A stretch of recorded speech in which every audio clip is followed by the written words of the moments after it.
Hey everybody, this is Perch. I've done videos on this before of how much I dislike, or have come to dislike, I guess the phrase, "it's not for you." I dislike it because it's dismissive. It's meant to kind of tell somebody, hey, shut up, your opinion is not asked for, wanted, or needed here. You should just not comment. Um, and because the problem is it simultaneously states the obvious, and it also simultaneously wants to gate who's able to talk about certain things. And how often do we hear in comic books that gatekeeping and keeping people out of the fandom is a bad thing?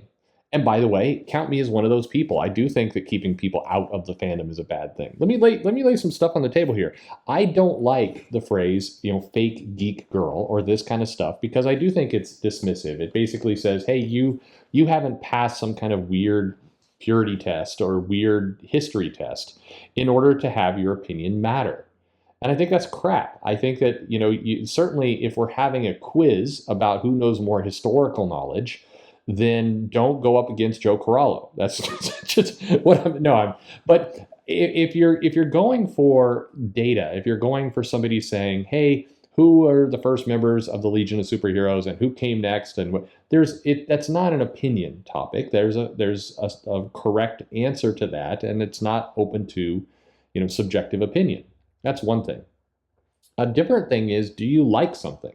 And do you like something does not have facts behind it. It is literally what you like or what you don't like. You don't have to give excuses for why you hate something. You don't have to give excuses for why you like something. If you want to see this I am not Starfire book that comes out. If this is something you look at and you're like, yep, that's for me. I want to see it. I'm excited about it. Cool. If you like the Brian Michael Bendis Superman run, but then you saw my video where I was pointing out kind of the sales trends, the sales trends are facts. Those are numbers. But the do you like it or do you not like it is a completely different animal. There's no fact I can put up on the screen that will invalidate your opinion of liking or disliking something. It's completely up to you. Who are these comics for? Technically, they're for everyone because anyone can come in and enjoy them. And by the way, when you get to kind of YA content or other things, one of the things I've seen is this: hey, if you're not a girl between the ages of 13 and 16 or 13 and 18, then you shouldn't have an opinion on YA stuff. Okay, well, my daughter who's 10 likes Raina Telgemeier, likes those books, reads them, enjoys them. My younger daughter, who's 7, loves the Babysitter Club books. Now, both of those books are aimed for older than them. By no mistake about it, they're aimed for older than them. Should I go to my 10-year-old and say, hey, you don't get to have an opinion on the Raina Telgemeier books. You don't get to have an opinion on Smile because you're not 13. You know how board games and Legos and other things would have this, this is for ages 8 and up. Do you remember that? Do you remember, for some of us as kids, we got into things earlier. We got into things, and frankly, the other way around. I can't tell you how many times I go to Target and I go to the toy section because I'm a kid at heart and I look around what's there. And what do I want? Somebody telling me, hey, you shouldn't be looking at these toys and thinking about them because you're older than 18, so you don't really get to look in here. That's ridiculous. When you say something is not made for you or this is not meant for you, it's exclusionary. Now, granted, there's definitely some properties that are aimed at an audience which are going to skew differently, but the reality is there's plenty of people in their 30s and 40s and everything else that love YA. I say this from the standpoint of whenever I've gone to a Barnes & Noble and I've taken photos of the YA section and the manga section to kind of show a comparison of how the content's growing, invariably, the people who are hanging out in the YA section are not YA.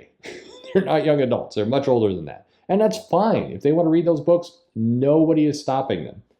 The problem with the this isn't meant for you is that you notice those comments only go one direction. And that's why I dislike them. That's why I think it's such a lame comeback to anything. Because if somebody who is, say, 40 came in and loved Raina Telgemeier. Just love that. The art style, the books, the charming. Maybe it reminds them of when they were kids, or who knows what appeals to them. You don't need to pass a test. I will still, from time to time, fire up Netflix or HBO Max, whatever it happens to be, and watch some cartoons. I enjoy it. I have no problem. It is part of the love of being a parent, is you get to experience some of these things with your kids. That maybe when I was a kid, I liked Tom and Jerry. I show my kids Tom and Jerry. They love to see mice and cats try and murder each other, and it's a happy bonding moment. As long as you're positive about something, then it seems like the "this is not made for you" is that there's nobody saying that. Like, when was the last time you came in and said, "Man, I love this comic. I think this comic is absolutely great." And somebody came in and they're like, "Well, it's not made for you. Shut up with all your positive comments." Of course, nobody does that. Instead, "it's not meant for you" is what's really being said is, "Hey, I don't want to hear any of your negative comments. I don't want to hear any of your frustrations. I don't want to hear any of your jokes. I don't want to hear any of that."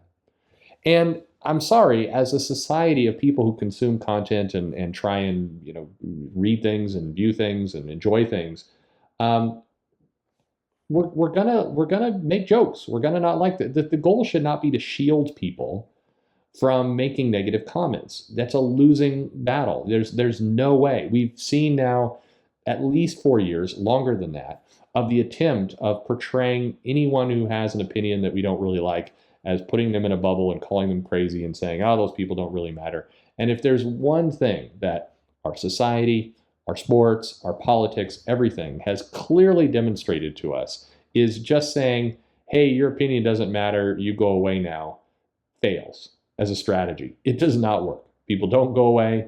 They're still out there. They're still consuming content. You have to make peace with the fact that not everybody is going to like what you do. Here, I'll throw this out there. For fans of Harry Potter, there's a line in one of the books, and I'm knowing this because my kids are going through the audiobooks right now, and they're listening to this. And there's a quote in there where the school teacher, the groundskeeper Hagrid, is ashamed because he's been outed as a giant, or I don't know, or one of his monsters scratched up a kid, or who knows. That school is like insurance liability nightmare. I'm just saying. But at any rate, he's kind of holed up in his house because some of the parents are saying he should be fired because he's like a giant and thus creepy and shouldn't be teaching. And the head of the school, Dumbledore, goes, he says, "Oh, I get lots of people. I get lots of mail saying you should return to teaching, and that they'd be mad at me if I fired you." And the Hagrid character goes, "Yeah, but I'll bet you got lots of mail from people saying they hate me too."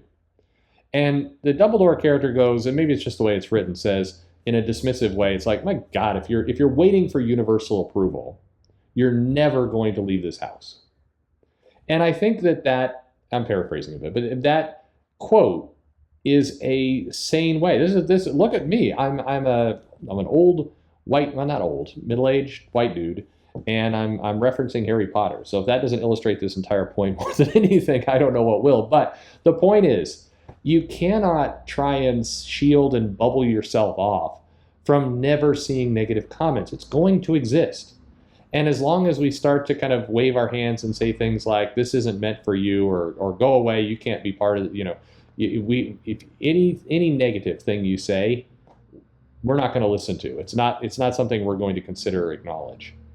Then it's almost the very definition of shouting into the wind. You have to be able to come to grips with that stuff. And one of the things I teach my kids, or I try as a parent, is like, don't be afraid of negative comments. Don't be afraid of this stuff. Because it's going to happen, whether you want to or not. Be pragmatic about it. Learn how to cope with negative comments. Yes, some people are hateful and cruel with their jokes and what they say. Absolutely. It doesn't make it fun. Some people use nasty language and they go after personal attacks or racial attacks or sexual attacks, all these kinds of things. But until somebody gets the Infinity Gauntlet and can snap their fingers and just erase those people from existence, they're not going anywhere. And so rather than try and somehow erase these people from existing. We need to start giving people the confidence of being able to hear this stuff, dismiss it or categorize it without having to try and set up weird gates like this isn't for you. It's not healthy for any fandom when you start to put things up and say you get to come in but not you. It's not useful. Anyway, this is my thoughts on the topic. It's a hard thing. It's easy to talk, it's very hard to walk the walk. I get that. It's very hard when something you've worked on and you love and something you really care about gets trashed. I get that too, 100%. It's not easy to deal with this kind of stuff. But saying this isn't meant for you, it gets us nowhere. I mean, frankly, if I complain about something and somebody says, your complaints are not valid because this isn't meant for you, why can't I just respond to that saying, hey, my complaint is also not meant for you. We can both of us can do this. I don't know. And who wins in that? Nobody.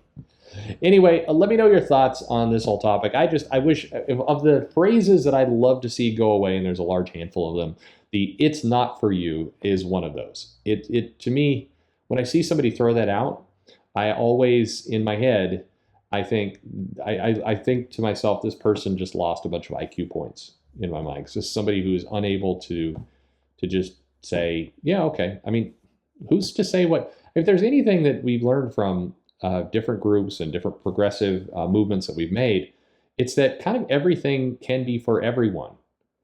Like, there are people in their 40s and 50s who are reading YA books and enjoying them and spending their money. And should they stop? No.